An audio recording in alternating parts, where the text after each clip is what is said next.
pagkukulay ng damit. Oh, Jobos. Pero bakit mo tinawag na Jobos ang pagkulay ng damit? Wala naman. Jobos na nakalagay sa pakete. Yan ang pag-usapan natin sa episode ng Moto Kasaysayan Vlog. History through Motorcycle Vlogging.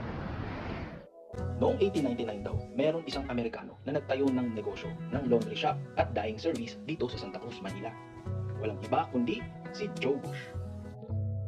Oo, diyan ang galing ang pangalan ng Joe Bush. Mga television, lagi na kayo ang Joe Bush.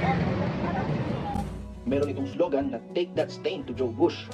Pero noong 1920s, mas sumikat ang kanyang negosyo sa serbisyo nitong pagkukulay ng damit. Kaya naman, dito niya sinimulang baguhin ang pangalan ng kanyang negosyo bilang Joe Bush Dyer and Cleaner. Ang Joe Bush noon ay nagbebenta rin ng mga pangkulay na nakapakete. Na sa sobrang common noon ay hanggang ngayon trademark na ng mga pangkulay ng damit o tela.